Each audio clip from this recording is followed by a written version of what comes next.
पर बहरहाल वॾी अनसर्टेनिटी आहे। हालात जेके बि आहिनि इकोनॉमिकल हुजनि या लॉ एंड ऑर्डर जा हुजनि, उहे ॾींहं ब ॾींहुं ख़राबु थींदा था। ऐं जेको सिस्टम जंहिंखे पाण नालो ॾिनो आहे हाइब्रिड सिस्टम हली कोन सघंदो आहे। जेसि ताईं मुल्क में फ्री एंड फेयर इलेक्शन कान थी थिए, होसि ताईं मां नथो सम्झां त पाकिस्तान जा मसइला या सिंध जा मसइला जेके आहिनि उहे हल थी सघंदा।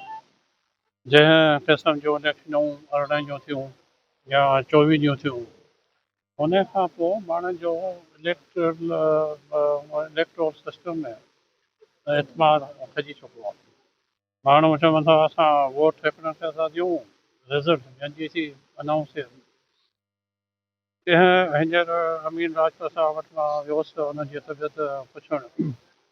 उन्हनि ॿुधायो त सूबाई हुननि जी पोलिंग ते शाहनवाज़ ख़ान 2 वोटनि सां खटियो ऐं मां उते 300 वोटनि सां हारायो। हाणे पाणीअ सां अंदाज़ो हणो त कहिड़े क़िस्म जी इलेक्शन अनाउंसमेंट थियनि।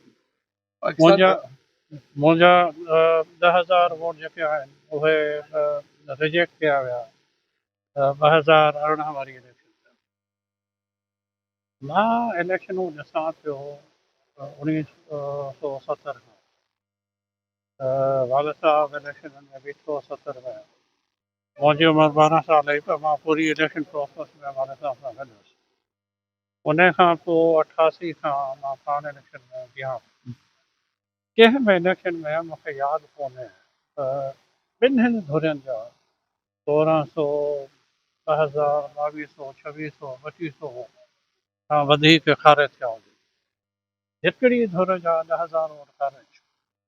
अहिड़े क़िस्म जूं अगरि इलेक्शनूं थींदियूं हुयूं त मुल्क खे फ़ाइदो कोन थींदो, मुल्क खे नुक़सानु थींदो। महंगाई उरूज पर है, महंगाई उरूज पर है और लाकानून भी हो रही है। और वकला की इलेक्शन में भी आप देख रहे हैं कि उनको भी ट्रेनिंग किया जा रहा है। अब जो पहले इलेक्शन थी उसको भी अनाउंस करके जो चेयरमैन था इलेक्शन का वो बीमार पड़ गया और फिर अभी इलेक्शन है। आप कैसे महसूस कर रहे हैं कि पाकिस्तान की सियासत कहाँ पे जा रही है? देखें जी, सिंध में स्पेशली लोगों को बिल्कुल यकबाल बनाया गया और सिंध में जो हमारी पीपल्स पार्टी है वो नहीं चाहती कि किसी भी किस्म की कोई मुखालफत हो।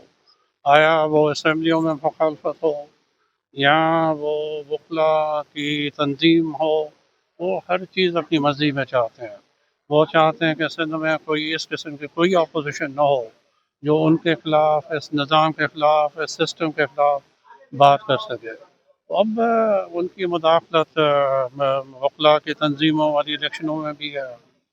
इलेक्शन जो पाकिस्तान पीपल्स पार्टी के एसीज़ ने और डीसीज़ ने और उनके एसएचओज़ ने, डीएसपीज़ ने करवाई, वो भी हमारे सामने है। तो वो अब एक माफिया की सूरत में काबिज हो चुके हैं सिंध पर, और वो किसी भी सूरत में सिंध हुकूमत का कब्जा छोड़ने के लिए तैयार नहीं है। आया क्या भी हो जाए वो कब्जा छोड़ने के लिए तैयार नहीं। ये सूरत हाल है। जते साहब, मुल्क में ख़ासतौर ते इस्लामाबाद में पर्दे पोयां जेके ॻाल्हियूं हलनि पियूं, छा इहे मुल्क में का तब्दीली अची सघे थी? ॾिसो, मां त जून खां चयो त कुझु न कुझु थींदो ऐं हींअर असां उन स्टेज ते पहुता आहियूं जिथे मां चयो त जमूद आहे तो खबर कान थी पए त ऊँट किस पर बैठेगा। ऊँट बाएं बैठेगा या दाएं बैठेगा। तो उन सूरत हाल में आहियूं ऐं इहा सूरत हाल जेका मुंहिंजे हिसाब में डिसंबर जनवरी ताईं क्लियर थी वञणु खपे। हा, पर शायदि 1-2 महीना शायदि अञा वधीक इहो जमूद वारी सूरत हाल हले ऐं मार्च अप्रैल ताईं वञी ख़बर पवंदी त ऊँट किस पर वटि बैठो आहे। हिकिड़ो सवाल आहे त पंजाब ऐं केपीके में इमरान ख़ान जी मक़बूलियत तमामु घणी नज़र अचे पई। हाणे स्ट्रीट मूवमेंट जो आगाज़ जेको आहे सिंध में बि पीटीआई करे रही आहे ऐं केपीके जो वज़ीर आला जेके वेलकम करण जे लाइ चयो आहे सिंध जे सीएम त मां हुनखे वेलकम कंदुसि। इन स्ट्रीट मूवमेंट जे हवाले सां पीपल्स पार्टी जे चीफ मिनिस्टर वेलकम कयो आहे। हाणे पोइ शायदि स्ट्रीट ते बि पीपल्स पार्टी हुन सां गॾु हुजे, उहा ॾिसण वारी ॻाल्हि थींदी त रुगो वेलकम था कनि पीपल्स पार्टी वारा या स्पीच ते हुन सां गॾु आहिनि। पहिरां त इहो ॾिसंदासीं। उन खां पोइ जेका ऑल पार्टीज़ कॉन्फ्रेंस इस्लामाबाद में थी, उन में असांजी GDA जा नुमाइंदा बि शरीक थिया। असां उन्हनि सां इहो तइ कयो आहे इशू टू इशू असां असां गॾु हूंदासीं, किन इशूज़ ते गॾु हूंदासीं, कंहिं इशूज़ ते गॾु कोन हूंदासीं। पर ओवरऑल जेका सूरत हाल आहे उन में कुझु ॻाल्हियूं अहिड़ियूं आहिनि जेके उहे सही पिया कनि, उन ते असां उन्हनि जो साथ ॾेई सघूं था। स्ट्रीट ते वञण जो फ़ैसिलो अञा GDA जो कोन्हे। उहो GDA हिकिड़ी अलॻि तंज़ीम आहे, हिकिड़े 5-6 पार्टियुनि जो अलाइंस आहे, उन में ॿिया इंडिविजुअल बि आहिनि। त इहो फ़ैसिलो असां पंहिंजो कंदासीं, असांखे कॾहिं स्ट्रीट ते अचिणो आहे। त हाणे PTI सां गॾु अचिणो आहे या पोइ अञा पोइ अचिणो आहे, कॾहिं अचिणो आहे, उहो फ़ैसिलो असां पंहिंजे हिसाब सां। जूनियर के बारे में आप क्या समझे? पहले आप बना रहे थे कि पार्टी वो बना रहे हैं कि आप उनके साथ होंगे या GDA की तरह उनके साथ इत्तेहाद होगा? मैं कई दफ़ा कह चुका हूँ कि जूनियर के लिए रिगार्ड है। जूनियर मेरे हिसाब से भुट्टो साहब के ख़ानदान में से हैं और उनके असल भुट्टो वारिस जूनियर ही है। हमारी सारी रिगार्ड भी हैं, सिंपथी भी है उनके लिए, और हम चाहते हैं कि वो अपना रोल अदा करें सियासत में पाकिस्तान की। लेकिन मैं कई दफ़ा कह चुका हूँ कि मैं GDA के साथ खड़ा हूँ। मेरी नेशन पीस पार्टी है, मैं और वो GDA का हिस्सा है। हाँ, एक अलायंस, ब्रॉड अलायंस सिंध में हो सकता है, भले जूनियर साहब अपनी पार्टी भी बनाए, लेकिन जब तक सिंध की सारी सियासी क़ुव्वत हैं इकट्ठे मुंज़म होकर पीपल्स पार्टी का मुकाबला नहीं करेंगी, फिर वोट जो है एंटी पीपल्स पार्टी वोट वो स्प्लिट हो जाएगा। तो वक्त की ज़रूरत है कि सारी पॉलिटिकल पार्टीज भले जूनियर साहब अपनी अलग पार्टी बनाए, GDA हो, JUI हो, जो भी इस निज़ाम के ख़िलाफ़ है, इस सिस्टम के ख़िलाफ़ है और इस जो माफिया कब्ज़ा ग्रुप है उसके ख़िलाफ़ है, उन सब को मुत्तहद होकर जद्दोजहद करनी पड़ेगी ताकि अवाम को रिलीफ मिल सके और अवाम की इस मुसीबत से जान छूट सके। जज साहब आख़िरी सवाल है, सिंध या मुल्क जी सूरत पायूं ज़िलो नौशरो फ़रोज़ में हिन वक़्तु सिर्फ़ु हिकु ई जेका बादशाही हले थी, जेके पी पार्टी जा 5 MP में आहिनि उहे बि जेका परेशान आहिनि।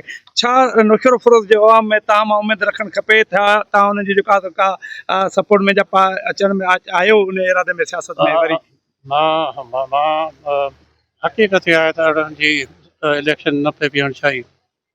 मां 24 जी इलेक्शन न पे बीहणु चाहिए, पर दोस्तनि जे असरार ते ऐं हालतूं ॾिसी मां 18 जी इलेक्शन में बीठुमि, 24 जी इलेक्शन में बीठुमि। त मूंखे ख़बर हुई हिकिड़ो सियासी कैरियर रहियो आहे, हिकिड़ी असेसमेंट हूंदी आहे। मूंखे ख़बर हुई त 18 जी इलेक्शन में थींदो छा, मूंखे ख़बर हुई 24 जी इलेक्शन में थींदो छा, तंहिंजे करे मां इलेक्शन में जो हिसो न पे थियणु चाहियो।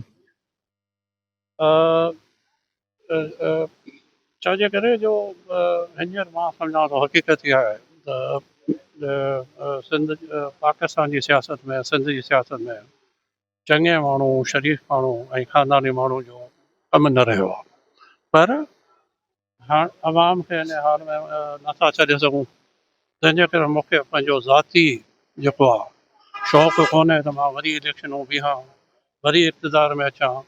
पर हा, इहो मां जी जिदोजहद ओसिताईं जारी रहंदी, भले मां इलेक्शन बीहां या न बीहां, जेसिताईं हिन सिंध जे निज़ाम में ऐं सिंध जे माण्हू जी जान कोन थी छुटे, ओसिताईं मां पंहिंजो सियासी किरदारु जेको आहे उहो अदा कंदो रहंदुसि।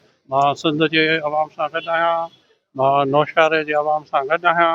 इहो सुवालु जेको तव्हांजो ॿियो हो त कंहिंजी कोन थी हले, न को MPS जी हले, न को MNA जी हले, शाबस आहे उन MNAs खे, MPS खे जेके वरी बि उते वेठा आहिनि। मां इहो थो चई सघां, मुंहिंजी वफ़ाक़ी वज़ारत में 2 दफ़ा कोन हली, त मां इस्तीफ़ा ॾेई वफ़ाक़ी वज़ारनि तां हलियो आयुसि। त मां अगरि अवाम लाइ कुझु कोन थो करे सघां, माण्हुनि लाइ कुझु कोन थो करे सघां, त मूंखे झंडे हणण जो ऐं वज़ीर थियण जो को हक़ु कोन्हे। मां त इस्तीफ़ा ॾेई हलियो आयो हुअसि। हाणे हिननि खां पुछो ही छा था कनि जिन जी कोन थी हले। आख़िरी सवाल इहो आहे त सिंध में जेके हींअर ताज़ी चूंडूं थियूं त 44 सीटूं MNA जूं जेके पीपल्स पार्टी जे पलड़े में वयूं ऐं 17 MKM जे त टोटल सिंध में जेके 61 सीटूं आहिनि त ॿिन्ही पार्टियुनि खे मिलियल आहिनि त पीपल्स पार्टी कॾहिं बि माज़ी में एतिरियूं सीटूं इंटीरियर सिंध मां न हासिल करे सघियूं जी त इन जो तोड़ तव्हां ईंदड़ मुस्तक़बिल में सियासी हवाले सां छा था ॾिसो? सियासी हवाले सां तोड़ इहो ई आहे त अवाम खे माण्हुनि खे जेको आहे पंहिंजे बैलेट जी ऐं बैलेट बॉक्स जी हिफ़ाज़त करणी पवंदी न त इहा बैलेट जी चोरी फॉर्म 47 फॉर्म 45 वारियूं इलेक्शनूं अगरि थियूं त पोइ इहो ई अशर आहे जेको आहे अॼु सिंध सां पोइ इहो तवको रखणु त केरु फ्री एंड फेयर इलेक्शन कराईंदो केरु कराए या न कराए पाकिस्तान जे अवाम खे सिंध जे अवाम खे पंहिंजे पाण खे एॾो मज़बूत करिणो पवंदो जो पंहिंजे बैलेट जी ऐं पंहिंजे बैलेट बॉक्सिस जी हिफ़ाज़त कनि जीअं सही नुमाइंदा अवाम जा अचनि ऐं अवाम जा मसइला हल कनि महिरबानी